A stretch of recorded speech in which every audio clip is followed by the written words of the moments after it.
I'm getting a feeling that Google is taking this whole mid-range idea a little too seriously. Because we have even more leaks of the Google Pixel 5 and the 4a 5G, and let's just say we don't even know where one ends and the other begins. It looks like there is still a slim chance for us to get better displays on the iPhone 12 Pro, and the new OnePlus Nord for the United States might be coming really soon, but with a different plan.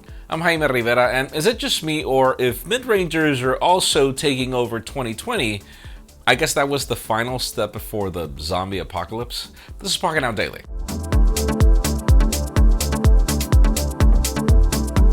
The official news today begin with deals, and actually this is not going to be an Apple day. It's going to be more like a Samsung day, but sort of. See, right now Amazon currently has a Samsung Week event from today until September 6th. You can find devices like the Galaxy Z Flip and the Galaxy Note 20 series and more. The catch is that, well, they're not fully up in stock just yet at the time that we created the script, so we'll just keep you posted and we'll send you a general link to the sale and then we'll provide more detailed ones later. Now, moving on to the 16-inch MacBook Pro, it's currently $250 off. That means the Intel Core i7, 16 gigs of RAM, and 512 gigs of storage variant is currently $2150. The latest MacBook Air is also $50 off, meaning you can send me one as a gift for $950. And then finally, B&H also has the Galaxy Tab S6 Lite for $60 off. That pretty much leaves it at $370. And we've got more deals on AirPods Pro, the Galaxy Watch, and others in the links in the description. Now let's move on over to the band section, and we should get some music for this, for any future episode. But the thing about it is, it's the new thing. It's what's happening all the time, and it continues. For example, Apple and Epic's feud has been going on for a little over a week, where Fortnite got banned from the App Store, and you know the story. After Epic filed a lawsuit, and then Spotify and other companies backed Epic, but Apple simply gave them a deadline to fix the code for Fortnite, but Epic still doesn't want to give up their goal. Now it looks like even Microsoft is backing them up on their lawsuit. Phil Spencer from Xbox tweeted that they filed a statement in support of Epic's request to keep access to Apple's SDK, but mainly for the Unreal Engine, as obviously they want to ensure that Epic still has access to the latest technology, which is the right thing for gaming developers and gamers, as they all depend, or mostly, on the Unreal Engine. See, it's crazy how many developers use it, and in the long run, gamers and even Apple would be affected. I mean, guys, Unreal Engine is even used in The Mandalorian and part of the production for the sets and everything. It is that good, so we'll see how that ends.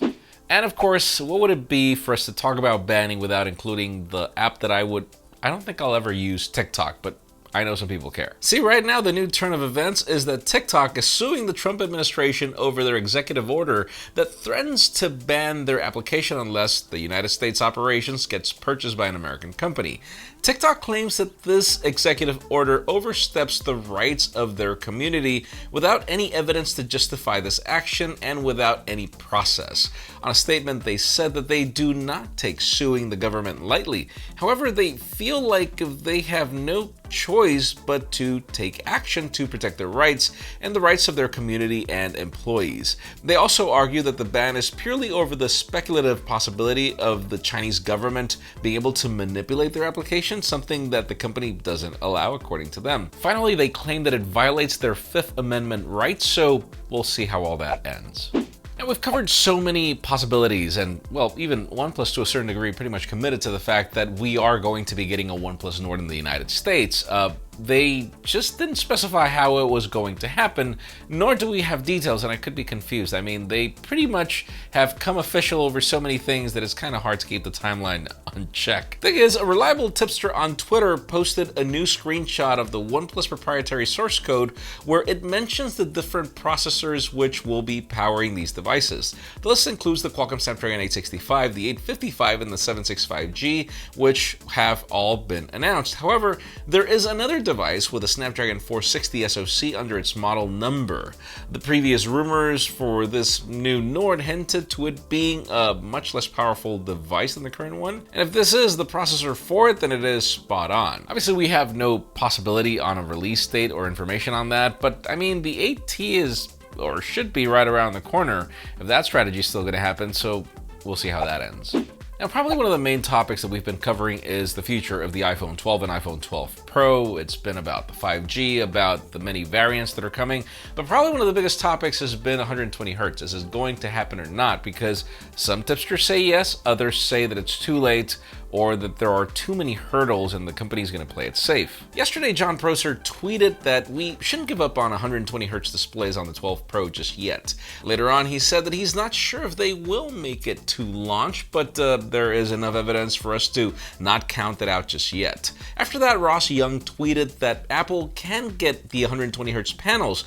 The problem is that they can't get enough 120 Hz driver ICs, meaning that Cupertino would have to come up with a fix or delay the launch, or Apple will most likely just stick to 60 Hz.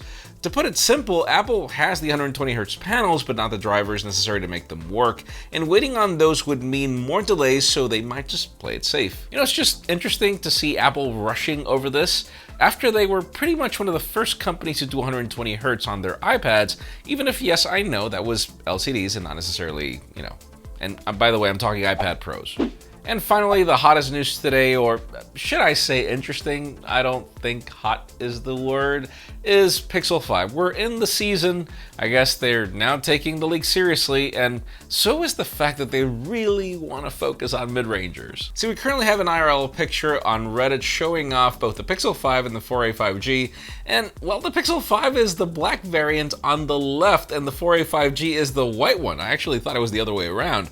We're expecting the Pixel 5 to bring the same footprint and pretty much the same design of the 4a, but you can tell the difference with the dual camera module. The 4a 5G brings the same design, but it's bigger and it rocks dual cameras, unlike the 4a, which brings a single shooter.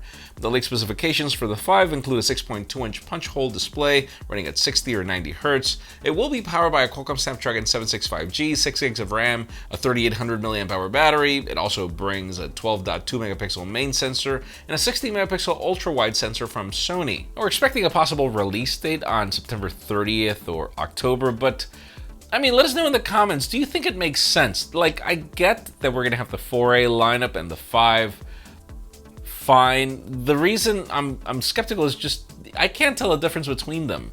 So what's the point of in you paying more money for one phone? And sure, probably one is water resistant and the other is not, but I don't know. I just feel that this strategy doesn't make sense. If anything, I think that Google should just stick to the 4a and probably not launch the 5. I mean, does it make sense to you if the design's going to be the same?